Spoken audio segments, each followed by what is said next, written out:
Bonjour, bienvenue dans la série sur les échecs. Alors, toujours des exemples de parties sur les particularités des pièces.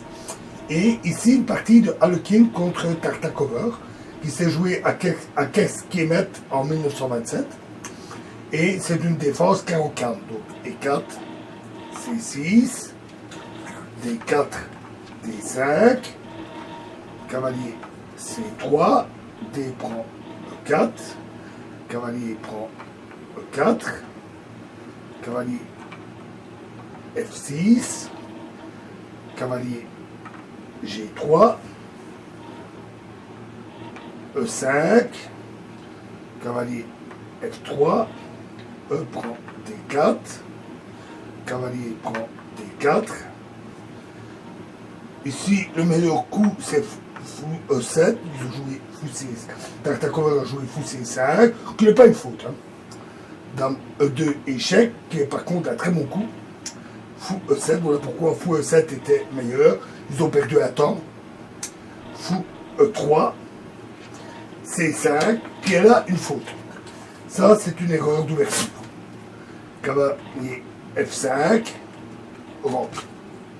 Ce C5 donne une pièce plus faible, pion plus faible, et est aussi une perte de temps.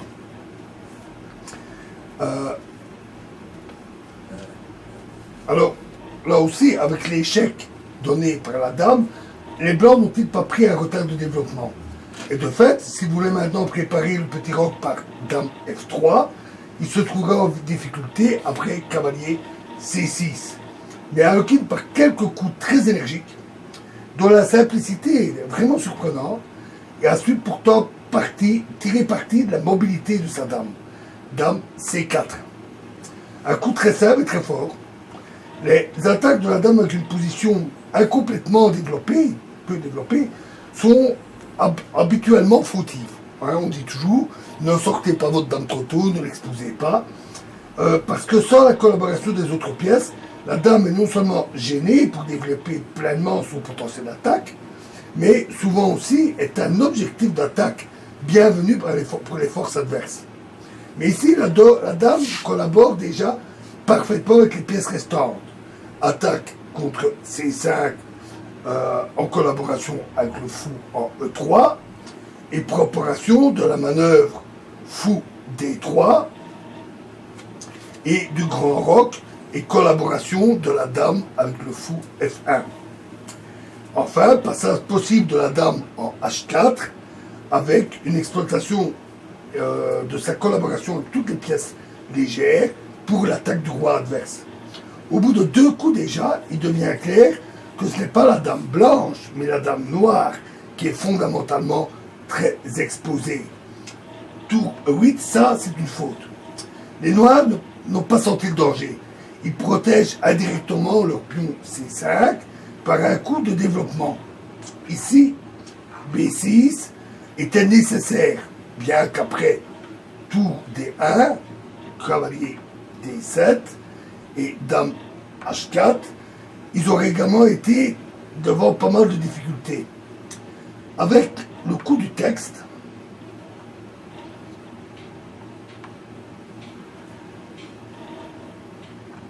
tour E8, avec le coup de la partie, les noirs augmentent l'efficacité de la dame blanche parce qu'il lui offre un nouvel objectif d'attaque, le pion F7. Donc fou D3, B6, grand roc, fou E6. Et là, les blancs ont joué un coup très très fort, cavalier H6, échec. Un coup extrêmement fort, une très jolie combinaison qui est basée sur le motif de l'attraction, la déviation et l'échec à la découverte. Sa pointe principale va résider dans quelques coups, que nous allons voir, où il apparaît que les noirs doivent donner la dame, non pas pour 3 pièces, mais seulement pour 2. Donc G prend H6, fou prend H7, pardon, pas fou prend H6, fou prend H7, échec. Et cavalier prend H7. Alors, saute également mauvais. Roi prend H7 parce que dame prend... j'ai un fou qui est mal passé. C'est pas fou F6, mais fou A6. Oui, donc ici c'est fou A6 et cavalier H6 échec. Et également mauvais roi,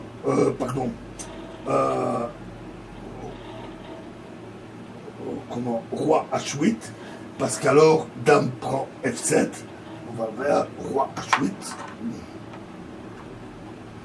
dame prend F7, cavalier D7, cavalier F5, fou F8, tous ces coups sont forcés, cavalier H4, fou G7, et fou prend H6, et les noirs ont perdu.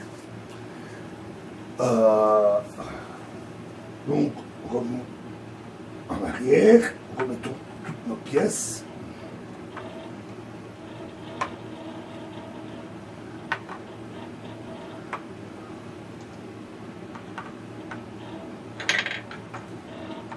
Cette démolition des pions du roc en règle est tout à fait caractéristique.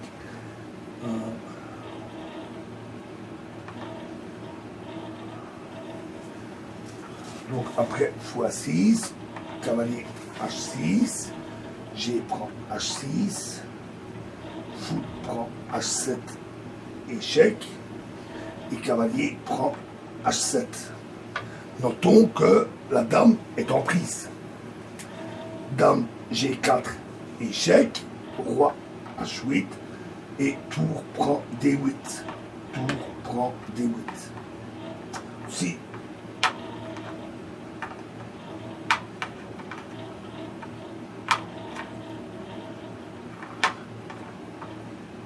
Si fou prend D8, alors dame F3, et les blancs gagnent une tournette parce que le fou en D8 interrompt l'action de la tour E8.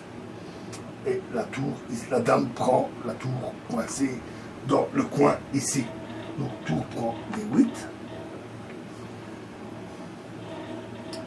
Dame E4. Et on a ici une fourchette de la dame sur le fou et la tour, ce qui termine pratiquement la partie. Parce que les blancs obtiennent ainsi une supériorité matérielle absolument décisive. La suite a encore été cavalier C6, dame prend C6, fou F8, cavalier F5, fou C4, fou prend H6, fou D5, dame C7, tour C8, dame F4, tour C6, fou prend F8, tour prend F8, dame E5, échec, cavalier F6 et cavalier D6 qui coupe l'action de la tour. Et le cavalier étant cloué, mais il est cuit. Et là, les noirs ont immédiatement abandonné. Voilà. Alors dans la prochaine partie, nous attaquerons le volet suivant de la tactique, qui est la valorisation tactique des pièces. Je vous remercie.